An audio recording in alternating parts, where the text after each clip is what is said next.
advice we give high schoolers all the time. Do what you love. Follow your passion. Everything will work out if you just work hard enough. It sounds simple. It sounds inspiring, right?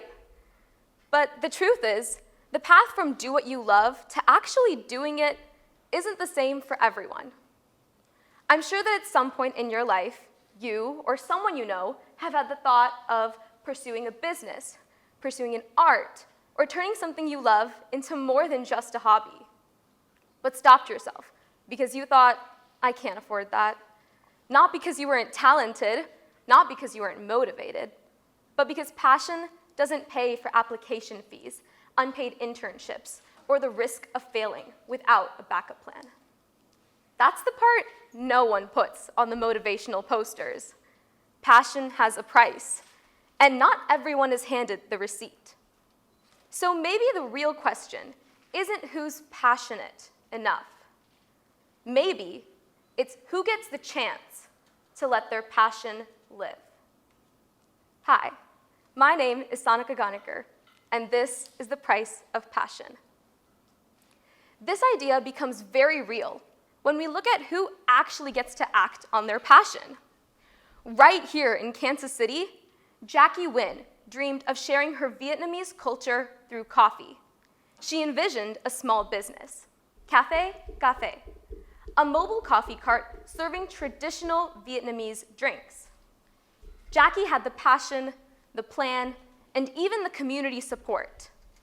What she didn't have was collateral. When Jackie applied for a bank loan, she was denied. Not because her idea lacked merit, but because the system wasn't built for someone without generational wealth or financial history. So instead, she turned to crowdfunding, a process where many people contribute small amounts online, and raised about $13,000 on Kickstarter to launch her business. And she's not alone.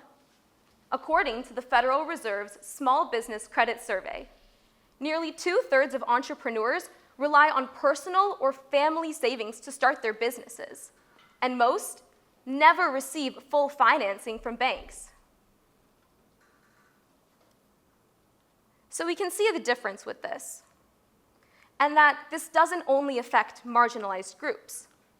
It affects anyone without a safety net.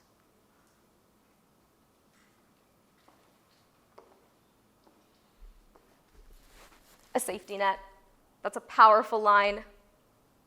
But it can also be translated into internships, opportunities, and what we have. The National Association of Colleges and Employers say very important information regarding this idea that we believe. That students, especially those that are supported by family income, are far more likely to receive job offers after graduation than those who can't. The passion to work in politics, fashion, media, or even nonprofits is there for many students. The ability to work for free, however, is not. So passion quietly becomes silenced by income, even before adulthood fully begins. Now layer race and ethnicity onto that reality, and the gap widens. The Brookings Institution reports that students, and specifically Hispanics and Black people, are far less likely to receive job offers, not due to effort or ambition, but due to historical and structural inequality. That means when risk is required, starting a business, quitting a stable job, investing in an idea, the consequences are heavier. Failure isn't just disappointing. It can be devastating. And this can lead to small businesses. We can see that with the US Small Business Administration, small businesses make up 99.9% of all US businesses and employ nearly 47% of the workforce. Yet minority-owned businesses are significantly less likely to be fully approved for loans than white-owned businesses. even with similar credit scores. Passion is evenly distributed. Opportunity is not. We can see this imbalance globally as well. Malala Yousafzai is often known as an activist. But before that, she was a Pakistani student who was attacked for advocating girls' education, and whose passion for learning came at an unimaginable cost. In many parts of the world, especially for girls, passion and pursuing education isn't just difficult, it's dangerous. According to UNESCO, over 129 million girls worldwide are out of school due to poverty, conflict, and cultural barriers. Passion exists everywhere. The freedom to pursue it does not. And this brings us to an idea we don't talk about enough. The American dream is often misunderstood. We like to believe it promises that anyone can succeed if they just work hard enough. But in reality, it works more like a race, where not everyone starts at the same line. Some people begin yards ahead, while others are handed obstacles before they can even start running.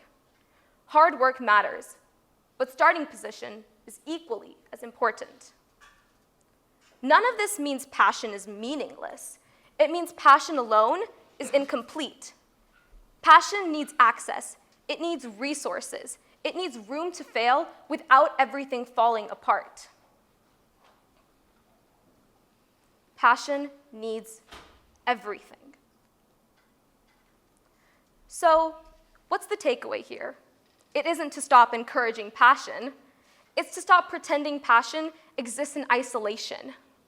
When we design education systems, hiring practices, internships, and funding opportunities, we have to ask, who can afford to say yes to this opportunity and who can't?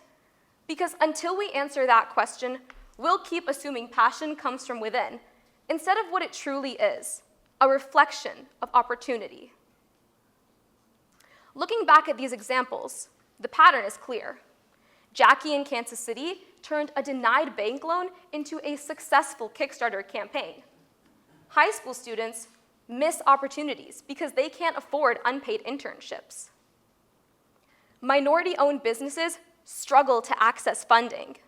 And globally, girls like Malala risk everything just to learn.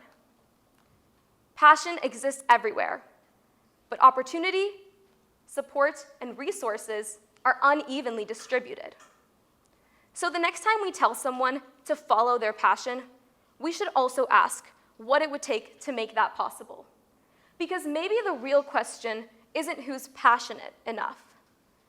Maybe it's who gets the chance to let their passion live.